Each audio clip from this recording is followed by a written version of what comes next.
السلام علیکم ورحمۃ اللہ وبرکاتہ۔ محترم سامعین و ناظرین، آج کا ہمارا موضوع ہے بنی اسرائیل کے 99 افراد کے قاتل کی توبہ۔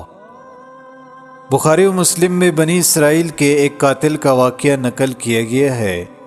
حضور اکرم صلی اللہ علیہ وسلم نے اللہ کے یہاں توبہ کی قبولیت سے متعلق صحابہ کرام رضوان اللہ علیہم اجمعین کے سامنے بنی اسرائیل کے ایک قاتل کا نہایت خوبصورت اور ایمان افروز واقعہ بیان فرمایا کہ بنی اسرائیل میں ایک شخص چوری، ڈکیتی اور قتل میں بہت مشہور تھا اور نہایت معمولی بات پر کسی کو قتل کر دیتا تھا۔ ہوتے ہوتے اس کے ہاتھ سے 99 افراد کا قتل ہو چکا۔ اس کے بعد اس کے دل میں احساس پیدا ہوا کہ مجھے بھی تو اللہ کے یہاں جانا ہے۔ چنانچہ یہ فکر بڑھتا رہا اور لوگوں سے معلومات کرتے ہوئے سرگرداں پھرنے لگا کہ کیا میری توبہ قبول ہو سکتی ہے یا نہیں۔ کسی عالم شخص سے ملاقات کی فکر ہوئی کہ معلوم کیا جائے کہ ایسے شخص کی توبہ قبول ہو سکتی ہے یا نہیں۔ لوگوں نے ایک عابد شخص کے پاس جانے کا مشورہ دیا۔ اس شخص نے اس کے پاس جا کر مسئلہ معلوم کیا کہ میری توبہ قبول ہو سکتی ہے اور کیا میری مغفرت ہو سکتی ہے جبکہ میں نے 99 انسانوں کی جان مار دی ہے۔ تو اس عابد کو مسئلہ معلوم نہیں تھا، تو اس نے اپنے عقل سے قیاس آرائیہ کی کہ جو آدمی 99 انسانوں کی جان مار سکتا ہے اس کی مغفرت کہاں سے ہوگی۔ چنانچہ اس نے کہہ دیا کہ تیری توبہ قبول نہیں ہوگی۔ اس شخص نے غصہ اور جلال میں آ کر اس کو بھی قتل کر کے 100 پورے کر دیے کہ جب میری توبہ قبول نہیں ہوتی تو لاؤ تجھے بھی ختم کر کے 100 پورے کر دیتا ہوں۔ چنانچہ اس نے 100 پورے کر دیے، مگر اس کے دل میں تردد باقی رہا کہ میری مغفرت کی کوئی شکل ضرور ہوگی۔ اس لیے اس نے لوگوں سے پھر معلومات کا سلسلہ جاری کر دیا کہ روئے زمین میں سب سے بڑا عالم کون ہے، اس سے جا کر معلوم کروں گا، وہی مسئلہ بتا سکتا ہے۔ آخر لوگوں نے اس کو بتلایا کہ فلاں جگہ ایک عالم رہتا ہے، اس سے جا کے معلوم کرو۔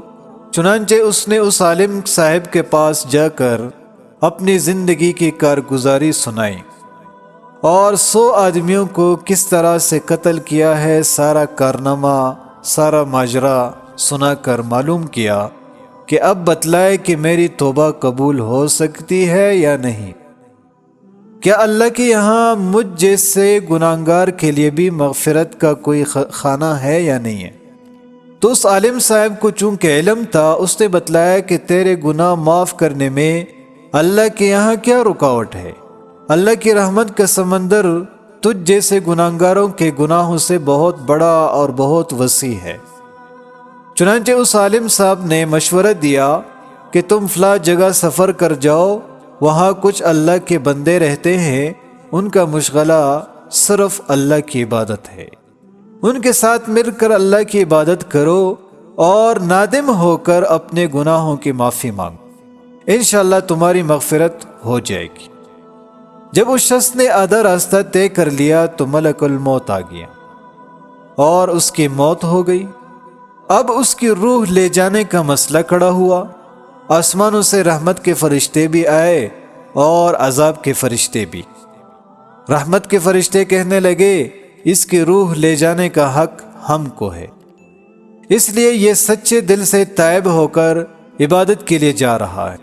اور عذاب کے فرشتے کہنے لگے اس کی روح لے جانے کا حق ہم کو ہے، اس لیے کہ اس شخص نے کبھی کوئی نیک کام نہیں کیا ہے، پوری زندگی معصیت میں گنوا دی۔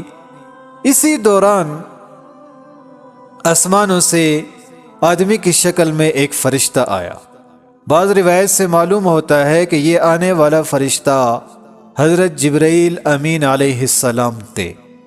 چنانچہ اس فرشتہ نے تشریف لا کر ان دونوں طرح کے فرشتوں کی درمیان یہ فیصلہ کیا کہ دونوں طرف کے مسافت ناپ کر دیکھ لو کہ جہاں سے آ رہا ہے وہاں کی مسافت قریب ہے یا جہاں جا رہا ہے وہاں کی مسافت، لہذا جہاں کی مسافت قریب ہو تو اس شخص کو وہاں والوں میں شمار کر دیا جائے۔ چنانچہ دونوں طرف کی زمین ناپ کر دیکھی گئی تو جہاں جا رہا تھا وہاں کی مسافت جہاں سے آ رہا تھا اس کے مقابل میں صرف ایک بالش قریب ہے۔ چنانچہ فیصلہ ہوا کہ مقام معصیت سے مقام عبادت صرف ایک بالش قریب ہے، اس لیے رحمت کے فرشتوں کو اس کی روح لے جانے کا حق ہوگا۔ چنانچہ اللہ کی طرف سے اس کی مغفرت کا اعلان ہو گیا۔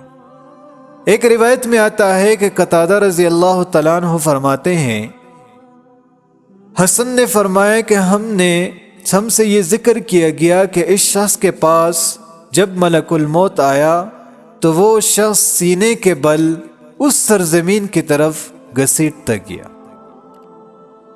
حدیث قدسی میں آتا ہے کہ میں اپنے بندے کے ساتھ اس کے گمان کے مطابق ہوتا ہوں، اور وہ مجھے جہاں بھی یاد کرے میں اس کے ساتھ ہوں۔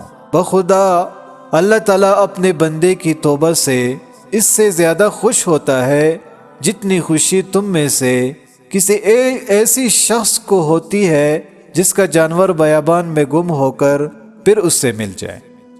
اور جو شخص ایک بالش بھی میری طرف آتا ہے میں ایک ہاتھ اس کے قریب ہو جاتا، اور جو شخص ایک ہاتھ میرے قریب آتا ہے میں اس کے طرف ایک باغ پھیلائے ہوئے دونوں ہاتھوں کے درمیان کی مسافت قریب ہو جاتا ہوں، اور جب وہ میری طرف چل کر آتا ہے تو میں اس کی طرف دوڑ کر آتا ہوں۔